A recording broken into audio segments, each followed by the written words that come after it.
Howdy folks, Zelgrex here, welcome back to more Europa Universalis 4. This time showing my timeline for Australia-Hungary. Let's just get this rolling. So I played as Palawa down here. And yeah, we need to go faster than that. So you can see a little bit of movement here. This is still Palawan land here. Let me tell you, this was a very difficult challenge. Very difficult. I think this is where we start to take actual land and start growing. Yeah, very slowly. You can see all of the other tribes moving around, especially as we beat them up. Let me take a little bit more land, Now, I've since learned, and let me just slow right down for a second here. I've since learned this is not the optimal way to do this. The easiest way to do it is to go horde, because then you can just ruffle stomp. That is not what I did. And instead, well, what is that name placement? That's disgusting. Who's that? Oh, that's Camilleroy. Yeah, I kind of wish I'd done that. Because the problem is you have to reform to be able to discover. Ultimately, the goal here is to start as one of the Australian tribes, own all of Australia, and then own Hungary as a vassal. So I didn't realize quite how difficult reforming would be. We can pull speed up again. How difficult reforming would be once I'd taken all of Australia for myself. Because that's what's happening right now. We are taking every bit of land. Every single bit of land is going to be ours. Which is good. I actually posted this on Reddit. And people were quick to point out that I was suffering from success. So you can see, coming up to 1600. The only people with land right now are us and Larakia. I don't know how you say that. Struth. And now everything is power. But you can't reform if you're not next to anybody. And I could see these, but could not... Well, no, I couldn't even see them properly. I had a colonist, but because I couldn't see the land, and I had no way of forcing to be able to see the land, I couldn't colonize there.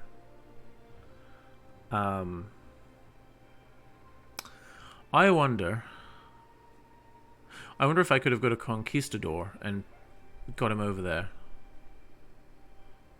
Using the ships. That might have been doable, actually.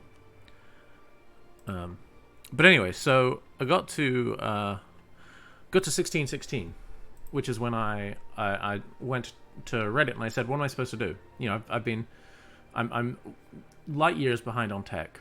And eventually the suggestion was release a vassal, which we did. Because I could even see that Portugal were here.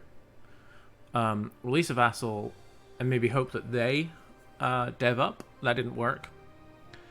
In the end, what I had to do was I released Camilleroy over here. I revoked my... or revoked the vassal arrangement. And then fought them again. Took the land and left it free. And eventually Portugal came in, very kindly, which allowed me to reform. And from there, it was gangbusters. So we were finally able to start exploring, because we were able to reform, finally, once we got feudalism developed. But at this point, there's no land out here. Look, you can see all of the good land is disappearing. But I did a no CB war against Ternate, which got me a foothold. And that also gave me land in Luwu. Remember, though, I have to reclaim this from Portugal. At that point, I was also able to colonize East Siberia, strangely. Because I'd got enough reach. So I also then came in here, got land in adjacent to Japan. And now I've taken Tidor as well. The land from Bone here. And this is perhaps one of the weirdest parts. I'm just going to pause right here. You see, I have this land here. Not long after I reformed, the Mamluks decided to declare an imperialism war against me. They were like, I don't know, 5, 8 techs ahead of me. But they only ever tried to land men once in Australia. And I outnumbered them 2 or 3 to 1. Stack wiped. Scared the ships off. Got enough war score to take this land here. And then I slowly was able to march all the way up here to get vision.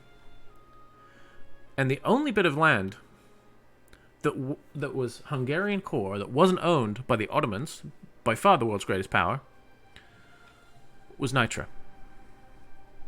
So what did I do? I built up, continued building up.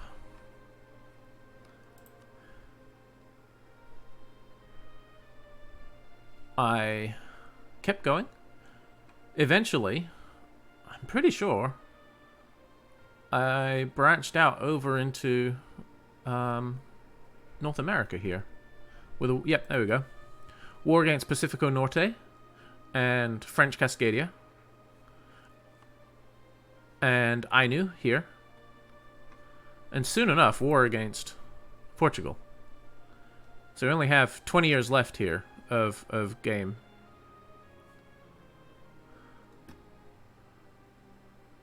So at this point, all of this land has been taken. Huge chunk. Weird Australian interlopers.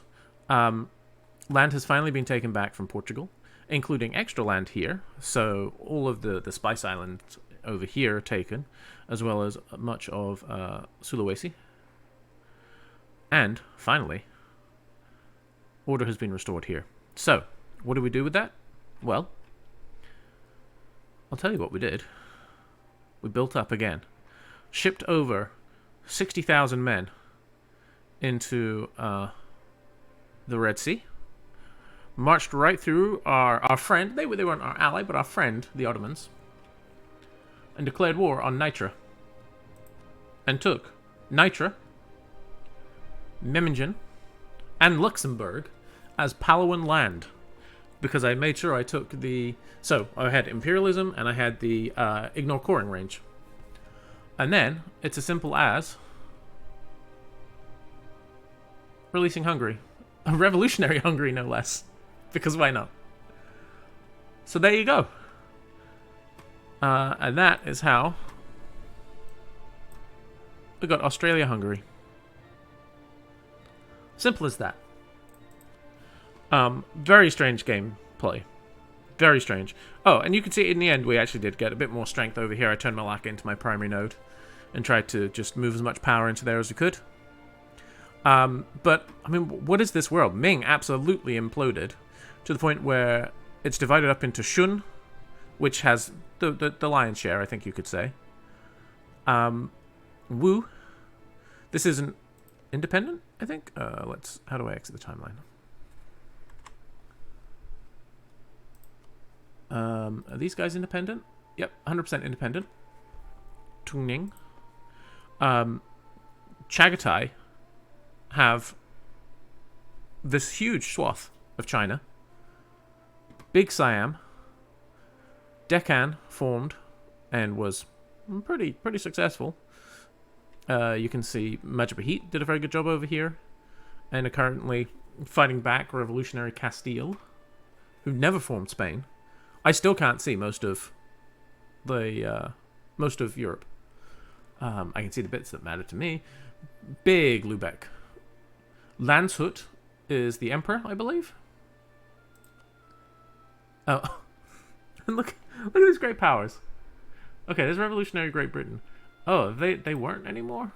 Where's Provence? This is revolutionary Provence with the junior partner of France. What is this world? Yeah, so you have Landshut as the emperor. Ottomans with 3,000 dev. I did manage to get up into 4th, which is pretty good, all things considered. Yeah. Legitimately one of the weirder games I think I've played. I mean, who can imagine seeing this strong a Tunis at this stage of the game? In summary, this is a fun challenge, and I thoroughly encourage people to try it and play outside of Europe sometime. Because when the player leaves Europe to its own devices, weird stuff happens. Weird stuff. Revolutionary Ulm. with 16,000 men. Still only one province. But yeah, what a world. What a world.